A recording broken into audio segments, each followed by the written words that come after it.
Welcome everyone to Wednesday Leadership Day of Unity Week. My name is Fatima Rahman and I will be back later to present the senior speech. First, I wanted to talk about my role as the president of the Undergraduate Diversity Collaborative, also known as UDC. UDC is an umbrella organization that aims to support organizations that advocate for the advancement of diversity and inclusion at Case Western Reserve University. As such, we hope to celebrate our 8 pillars of diversity: ethnicity, sexual orientation, socioeconomic status, ability, age, gender, religion, and race.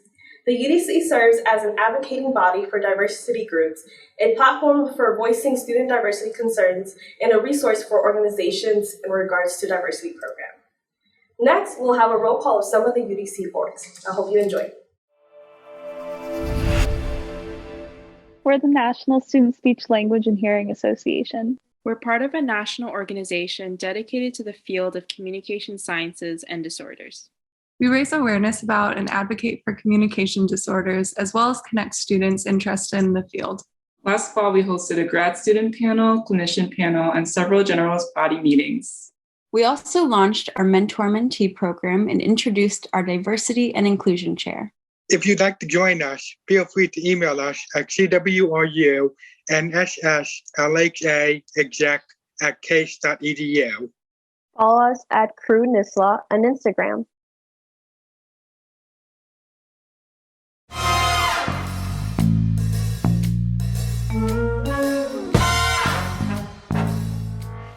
Hi, I'm Jordan. I'm the team coordinator for Partners in Health Engage. We focus on the right to health at the local and global level through community building, advocacy, and fundraising. I'm Nina. I'm the advocacy chair for Cleveland Health, Local Health, and I'm excited to partner and talk to Cecil about our Advocacy 101 event. And I'm the Global Advocacy Chair for Partners in Health Engage, and I love meeting with Ohio representatives to discuss healthcare equality issues. I'm Lauren, and I am the Community Building Lead for Partners in Health Engage, and I am most excited for learning practical applications of how to bridge the gap between local and global health.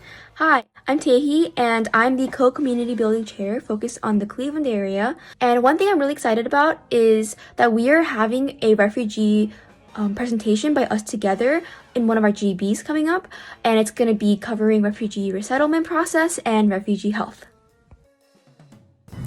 Hi, I'm Shweta Mahapatra, and I'm the fundraising chair for Partners in Health Engage, and I'm really looking forward to our maternal health event coming up in May.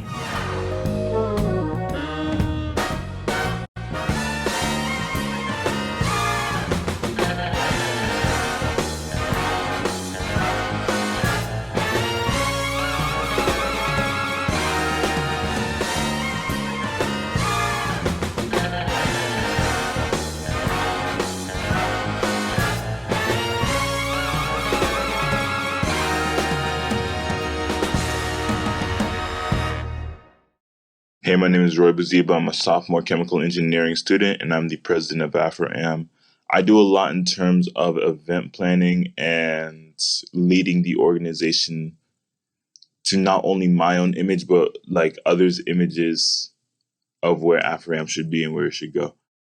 Hi, my name is Jenny Boylan. I'm currently majoring in music and cognitive science on the pre-med track, and I'm the vice president and upperclassman representative of the African American Society. Hi. My name is Zara Edwards, and I'm a second-year student here at Case Western studying medical anthropology and French.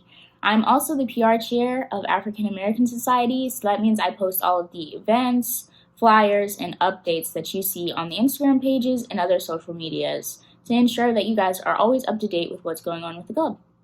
Thank you. Hi, my name is Asia Fields, and I'm the first-year representative of the AfroAm Club.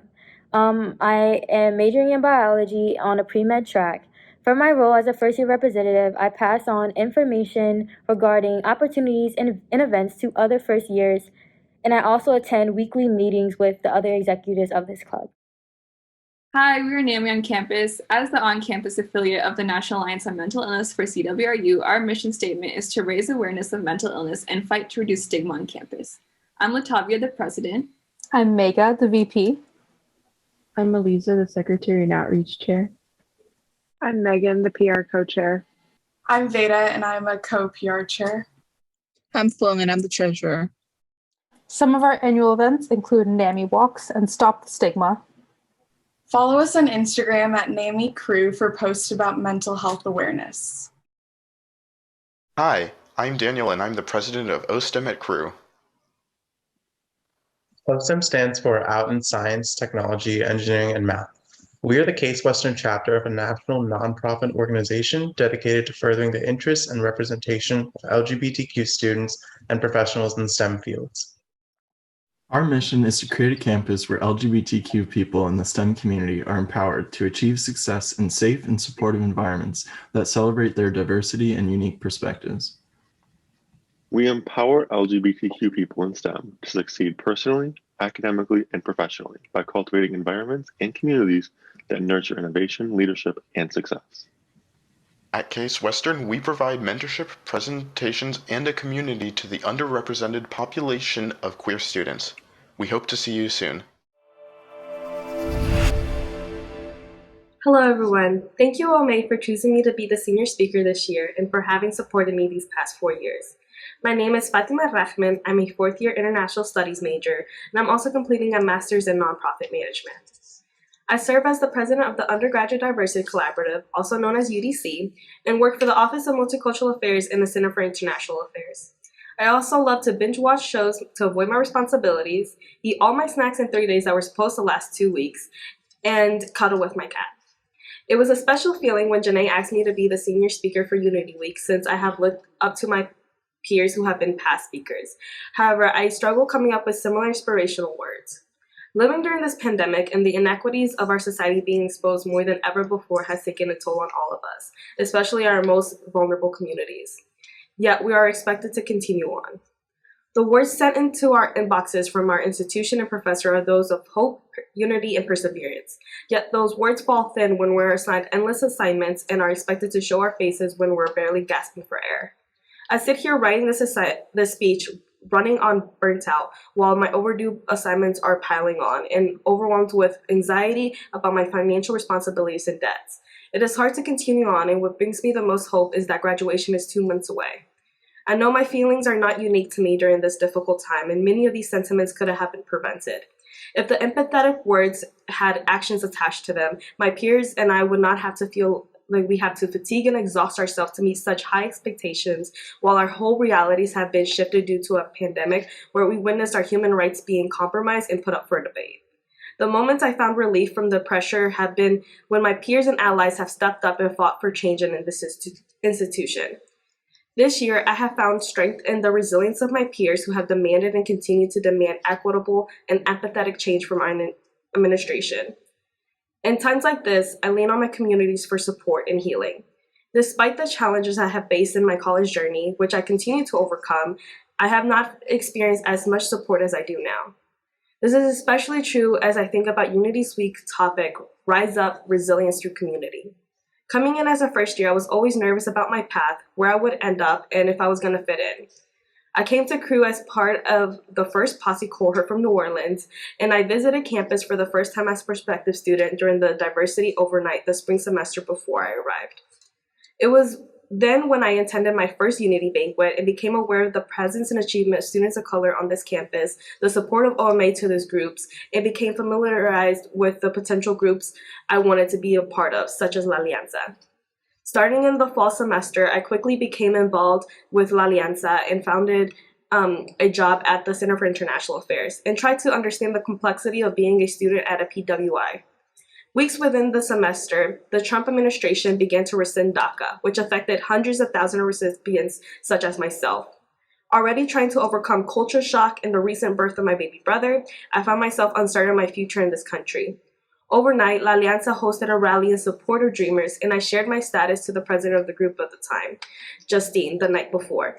I was nervous to speak at the rally because of how I was going to be perceived by my peers, but I knew it was important for my peers to understand how real this problem was. Justine was supportive and told me that I did not have to do anything I didn't want to do, but if I truly wanted to speak, then it could be my calling. Those words stuck with me since, and the following day when I spoke at the rally, I found the power of sharing my narrative and was received with large support and empathy from my peers. Soon I was connected with OMA and started becoming an activist both on and off campus. I still remember the first time I came to OMA. Sarah Adams, who then became my coworker, introduced me to the office one day after she met me in a meeting and encouraged me to continue coming. I continued to eat there for my lunch breaks and started to become familiar with everyone, and it soon became to be the spot to be at.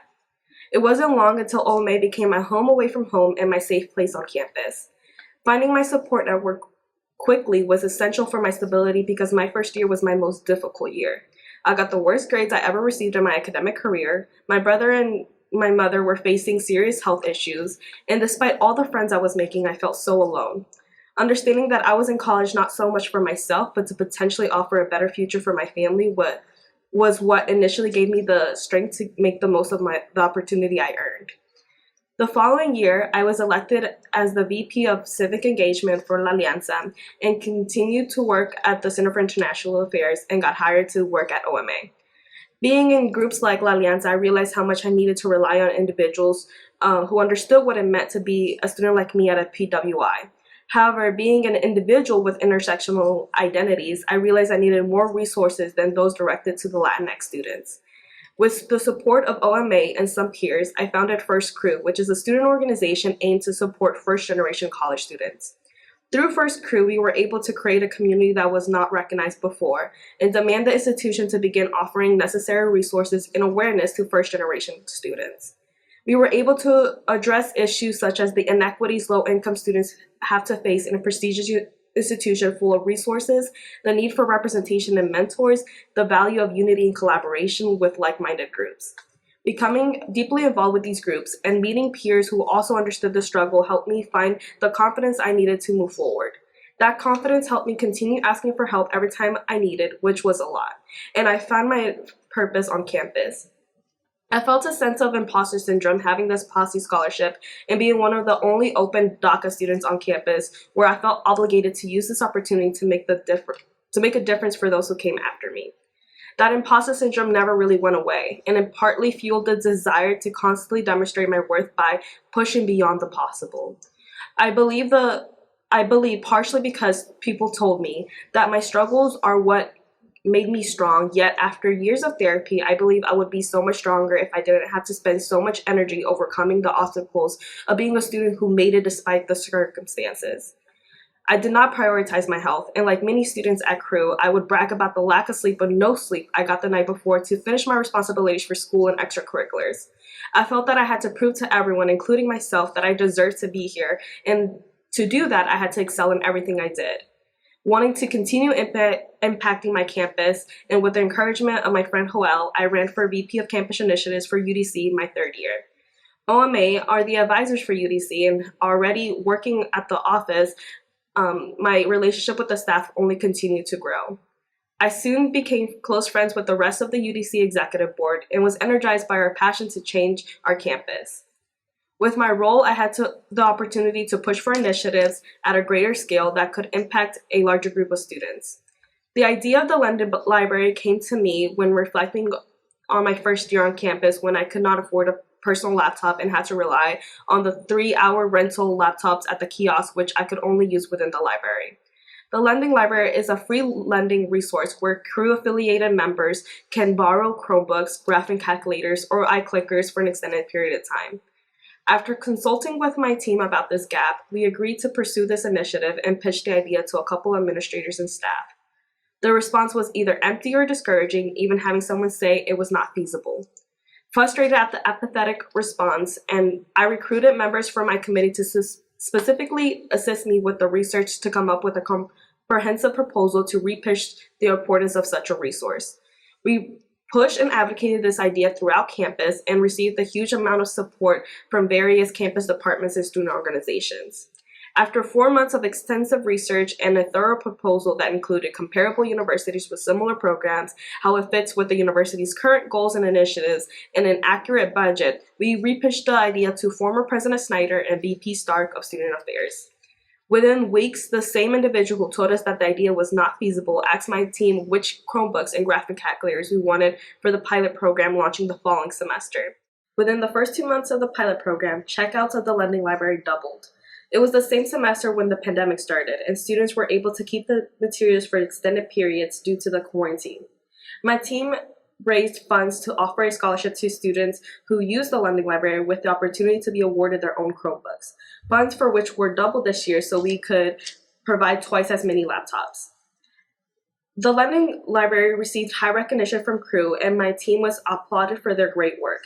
We were spotlighted in all the newsletters and even had an administrator boast my work in front of my peers in a meeting the following year about the way my team came up with such an extensive and accurate proposal and how all student initiatives should be presented in this way.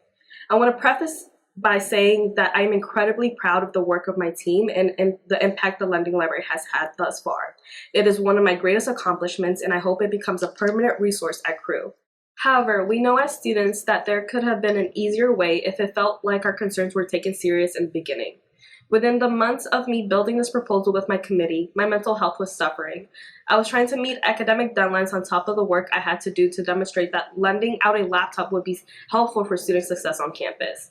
It is frustrating that when we initially pitched the idea to administration, it received pushback instead of support. That students, especially those working on diversity and inclusion initiatives, have to go the extra mile by coming up with a research proposal to convince the same individuals who initially turned us away to then be able to say yes and consider it a point of pride for the institution, despite the work that it took.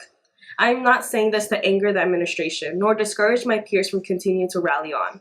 As I mentioned earlier, these sentiments are preventable with accountability and actions sent to our emails.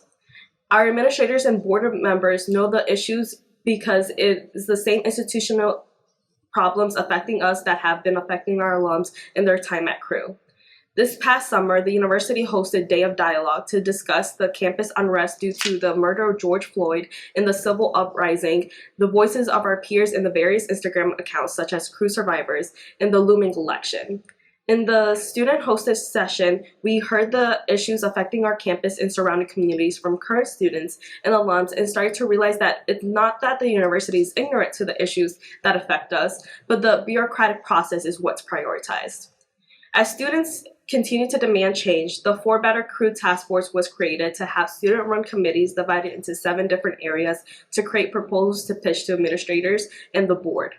The administrators, faculty, and staff were included to support students, and I was invited to serve as the executive committee as the president of UDC. However, like most initiatives, the research and most of the work fell onto students, staff, and faculty of marginalized identities.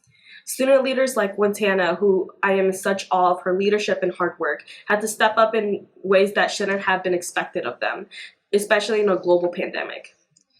Through my student leadership, I have learned that things such as proposals and task forces are to delay progress and exhaust student efforts. As the For Better Crew Task Force proposals are finalized, I implore the administration to not offer short-term solutions for our struggles and instead remain accountable by implementing lasting change.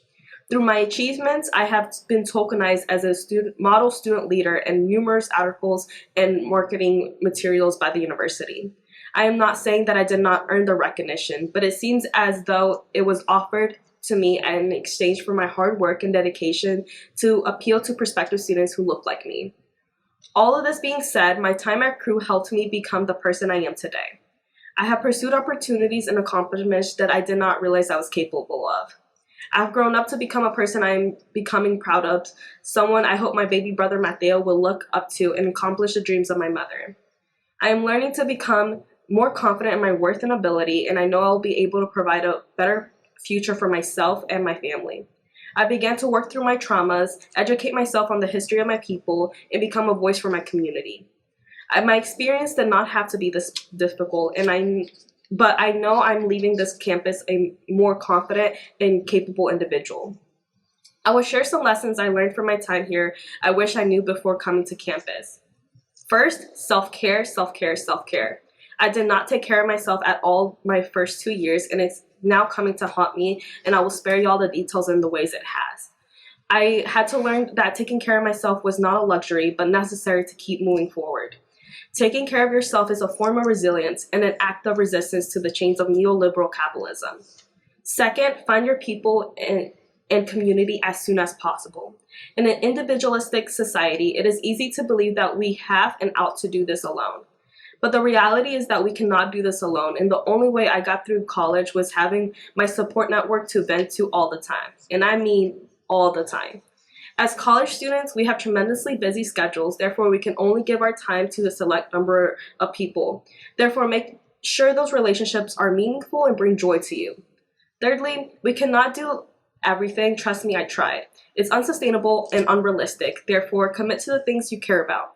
Don't do things to fill up your resume because college is hard enough. And if you do things you are passionate about, your resume will fill itself. Learn to say no, a skill I'm still trying to learn. It is okay to be selfish about what you commit yourself to. This is a time of our lives to prioritize ourselves. Fourth, educate yourself on the struggles of marginalized communities and collaborate with others to advocate for one another. There is so much work to be done, and it's going to take all of us. Learn from your mentors, inspire others, and keep up the energy. Like my favorite artist, Bad Bunny, says, "Cuanto tú amas es lo que tú vales." How much you love is what measures your worth. We are not alone, and through love, collaboration, and unity, we will find strength and resilience. Fifth, don't be afraid to ask for help. We all need it. My mother does not speak English nor went to college, therefore could not provide much support academically. However, she always told me, "El bebé que no llora no mama." The baby that does not cry does not eat. Trying to explain to me that if I needed help with something, I needed to ask for it. Use your resources because you're not alone. When I did not know where to go, I knew I could count on my peers and the staff at OMA for support. Start there and don't ever feel bad to ask for help because I do it countless times a day. Last but not least, remain humble and remember where you come from. That's the advice my mom gave to me during orientation week. It's the words that ground me and remind me why and for who I'm doing this. Know your worth and don't let anyone try to take that away from you. I had an individual from the university try to undermine my achievements by claiming that they were the reason I was at this school. If you're here, it's because you earned your spot here, and don't let anyone convince you otherwise. I don't care how far I go, as long as I'm doing it for the right reasons. To Naomi, Janae, Jasmine, John, and Randy, thank you for making me feel like my worth was not attached to how many initiatives I accomplished. You all have been my mentors and helped me find my voice. You all remind me that I am enough, and words cannot express how impactful you have been to me. To my familia within Posse, La Alianza, First Crew, UDC, and my peer mentors, thank you for the love and support. You have been the highlight of my college experience and inspired me to keep going. I know this probably was not the most inspirational senior speech given, but it was my truth, and I will not sugarcoat my time here, because no one sugarcoated my experience. However, I cannot look back and say that the grass would have been greener somewhere else, because I really don't know that. All I can say is that my time here will be unforgettable and has prepared me for the path to the person I wish to become. Keep the fight going, and thank you everyone for your time.